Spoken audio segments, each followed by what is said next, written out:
New Praveen gas appliances से जो लेकर आए हैं कुछ हटकर सबसे स्पेशल,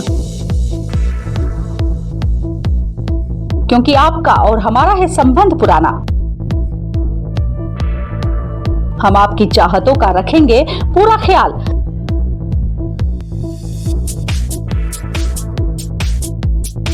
गैस चूल्हे की विशाल श्रृंखला,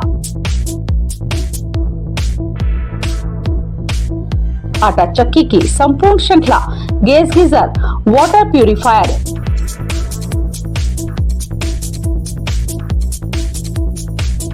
इलेक्ट्रॉनिक किचन चिमनी के साथ और भी बहुत कुछ, क्रॉकरी एवं होम अप्लायंसेस की संपूर्ण श्रृंखला।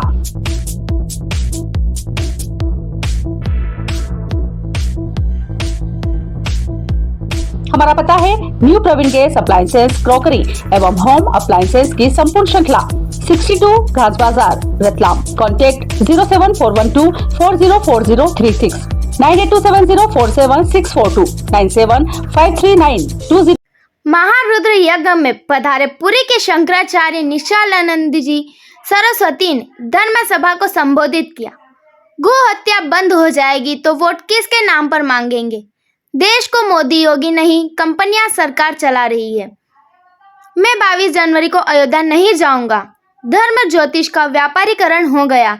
धर्म के प्रति एकता का अभाव है। इसका कारण यही है कि सबको पद चाहिए, नाम चाहिए, काम करना कोई नहीं चाहता है। सनातन वैदिक आर्य हिंदू धर्म की मान्यताओं का कोई भी देश खंडन नहीं करता है। सभी मानते हैं। बेबाक रूप से यह सभी बातें शंकराचार्य जी, निश्चलानंद जी सरस्वती जी महाराज ने कई शंकराचार्य जी श्री सनातन धर्म सभा एवं महारुद्र यज्ञ समिति की धर्म सभा में भक्तों को दर्शन और आशीर्वाद देने के लिए त्रिवेणी तट पर आए थे। शंकराचार्य जी ने धर्म सभा में मौजूद लोगों की जिज्ञासाओं का समाधान करते हुए धर्म का ज्ञान करवाया। त्रिवेणी तट आगमन पर शंकराचार्य जी श्री निश्चलानंद जी सरस्वती जी महाराज ने शंकराचार्य जी के मंदिर पर दर्शन किए। तत्पश्चात धर्म सभा में आए गोविंद जय जय गोपाल, जय जय राधा रमण हरि गोविंद जय, हे गोविंद हरे मुरारी, हे नाथ नारायण वासुदेवा का कीर्तन करवाया। शंकराचार्य जी के साथ सभी ने दोहराया कि हिंदू राष्ट्र बनाएंगे, भारत भव्य बनाएंगे, भारत अखंड बनाएंगे, स्वास्तिक सूर्य अंकित केसरिया लहराएंगे। श्री सनातन धर्म सभा एवं महारुद्र यज्ञ की समिति के अनिल झालानी ने स्वागत उद्बोधन दिया। समिति के संरक्षक पूर्व विधायक कोमल सिंह राठौर, कन्हैया लाल मौर्य, पंडित रामचंद्र शर्मा, डॉक्टर राजेंद्र शर्मा, नवनीत सोनी, पुष्पेंद्र जोशी, ब्रजेंद्र नंदन मेहता, गोपाल जवेरी, बाबूलाल त्रिपाठी, सत्यनारायण पालीवाल सहित अन्य समिति के लोगों ने पादुका का पूजन कर आशीर्वाद लिया। धर्म सभा का संचालन ऋषिकेश ब्रह्मचारी ने किया। बिहार में आरजेडी मठ तो मैं बहुत दिनों से नहीं गया हूँ, और मुझे सोचना है कि शंकराचार्य पुरी एक व्यक्ति के साथ आना चाहें आ सकते। अगर लिखा होता कि 100 व्यक्ति के साथ आने तो अभी मैं नहीं जाता। मैं सैद्धांतिक व्यक्ति हूँ, समझ। क्यों नहीं जा रहे आप? अब मोदी जी लोकार्पण करेंगे, मूर्ति का स्पर्श करेंगे और मैं वहाँ ताली बजा के जय जय करूँगा क्या? मुझे पद नहीं, पद तो सबसे बड़ा प्राप्ति है, मुझे श्रेय नहीं चाहिए। लेकिन थोड़ा आप विचार कीजिए, धर्माचार्य वहाँ क्या रह जाएंगे? जो माने योगी भी हो गए मोदी जी, योगासन भी सिखाते हैं, धार्मिक क्षेत्र में भी हस्तक्षेप कर ही रहे हैं, तो वहाँ जाके शंकराचार्य ताली बजाएंगे, वो अधिक से अधिक यूँ कर लेंगे और क्या करेंगे। वैसे लोग जो होते हैं ना बड़े धनी, वो कैसे प्रणाम करते हैं मालूम? ऐसे मोदी जी अधिक से अधिक यूँ कर देंगे, नहीं तो संतों की ओर देखेंगे भी नहीं। तो मुझे अपने पद की महिमा, अभिमान की बात नहीं है, मुझे अपने पद की गरिमा का ध्यान है, इसलिए नहीं जाता। और निमंत्रण जो दिया गया है, आप चाहें तो एक व्यक्ति को साथ में ला सकते हैं, मुझे जाने की क्या जरूरत है। अयोध्या से मुझे परहेज नहीं है। राम जी मेरे हृदय में, भगवती सीता को मैं बड़ी बहन मानता था, लेकिन ध्यानावस्था में सीता जी ने कहा मुझे छोटी बहन माना करो। वो संबंध कोई तोड़ेगा नहीं, अयोध्या से मेरा संबंध टूटेगा नहीं। इस अवसर पर जाना मेरे लिए उचित भी नहीं। धर्म की राजनीति होना चाहिए। राजधर्म राजनीति पर्याय है, मैंने कहा। छात्र धर्म का नाम, क्षत्रियों के धर्म का नाम ही राजनीति, कई बार मैंने कहा। महाराज जी, लगातार सरकारें जो हैं, जो धार्मिक स्थल है, जैसे उज्जैन महाकाल मंदिर हो गया, वृंदावन में जो बांके बिहारी, यहाँ पर कॉरिडोर बना रही है, जो पुराना जो है मठ मंदिर, जगन्नाथ पुरी में भी जो है पर्यटन जो स्थल ध्वस्त टाइप कर के उसको बनाए। पर्यटक। जगन्नाथपुरी में क्या हुआ है बताइए। अभी एक मुद्दा किसी मंदिर को तोड़ने की क्षमता वहाँ की सरकार में नहीं, हमसे डरती है। और दूसरी ओर मैं कहता हूँ, सुनिए, तीर्थस्थली को तपस्थली कहते थे। जब उसको हम पर्यटन का केंद्र बना देते हैं तो उसका नाम भोगस्थली हो जाता है। मैं उदाहरण देता हूँ, केंद्रीय शासन तंत्र ने झारखंड में पारसनाथ को, तीर्थस्थली को पर्यटन का केंद्र बनाया। जैन साधु तो अनशन करके मर गए। अंत में केंद्रीय शासन तंत्र को वापस लेना पड़ा, पर्यटन केंद्र के रूप में नहीं। हमारी बात का प्रभाव जैनों पर तो पड़ गया, हिंदुओं पर नहीं, क्योंकि जब हम किसी तीर्थ स्थल को पर्यटन का केंद्र बनाते हैं, होटल वाले भी प्रसन्न होते हैं, यातायात वाले भी प्रसन्न होते हैं, सबके जेब भरने का मार्ग प्रशस्त होता है, मुँह मीठा होने का मार्ग प्रशस्त होता है। तो आजकल व्यसन चल गया है, तीर्थस्थली जो तपस्थली हैं उनको पर्यटन का केंद्र बना के भोगस्थली बना दें। मैं उदाहरण देता हूँ, दिल्ली इंद्रप्रस्थ जिसको कहते हैं, को अयोध्या श्री राम मंदिर का मूर्ति स्थापना है, क्या विचार हैं आपके? अच्छी बात है, मूर्ति की स्थापना होनी चाहिए, परंतु शास्त्रीय परंपरा का अनुपालन होना चाहिए, उच्छेद नहीं। कैसा अनुपालन, क्या चाहते हैं आप? प्रतिष्ठा में जो शास्त्रीय परंपरा से अधिकृत हैं वही मूर्ति का स्पर्श करें। पूजन आदि की प्रथा विधा भी शास्त्र सम्मत ही हो। अगर फल शास्त्र सम्मत चाहिए तो शास्त्र सम्मत विधि से का अनुपालन आवश्यक है। आप चूंकि चार शंकराचार्यों में से एक महत्वपूर्ण पीठ के हैं शंकराचार्य, तो आपसे तो संपर्क 100% हुआ ही हुआ? नहीं, कोई हमसे संपर्क हुआ है? हमसे कोई संपर्क नहीं। ये तो बड़ी बात है। हम क्या करें, छोटी हो या बड़ी हो। स्वामी जी, आपकी जो हिंदू राष्ट्र की परिकल्पना है, हो चुका है, उसका क्या मथुरा पे संत समाज क्या सोचता है कृष्ण जन्मभूमि को लेकर?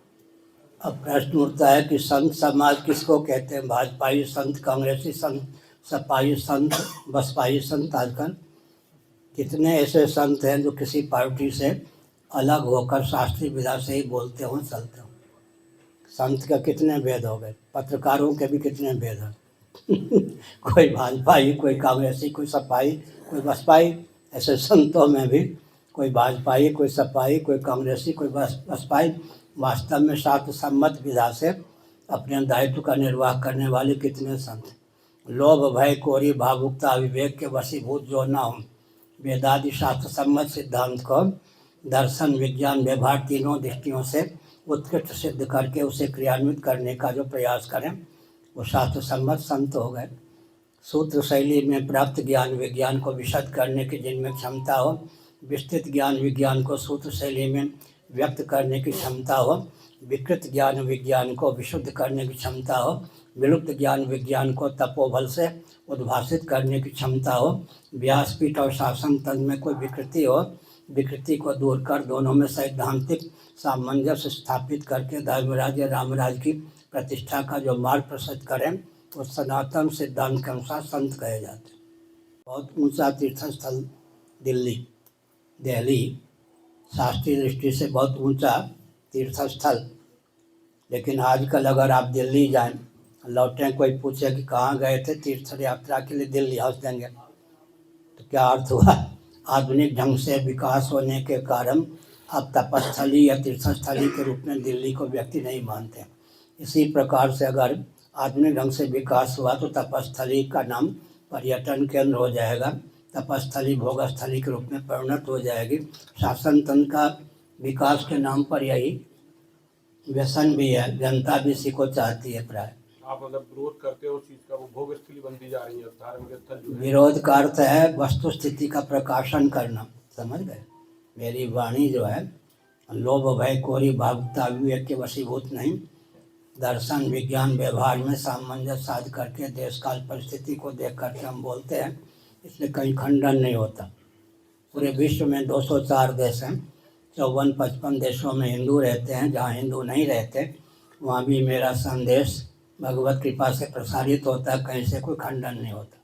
उन्होंने कहा ये पूरे राम मंदिर को राजनीतिकरण कर दिया गया है। पहली बात यह है कि सूझ जुआरी आपन दाव। राजनेता तो दाव खेलते रहते हैं, लेकिन मैं एक संकेत करता हूँ। राजनीति, राजधर्म, दंड नीति, अर्थ नीति, क्षात्र धर्म, ये पांचों एक अर्थक हैं, पर्यायवाचक। वेदादि शास्त्रों में, महाभारत में, मत्स्य पुराण में राजनीति का ही एक नाम है राजधर्म। उसी को दंड नीति कहते हैं, उसी को अर्थ नीति कहते हैं, उसी को क्षात्र धर्म कहते हैं, क्षत्रियों का धर्म।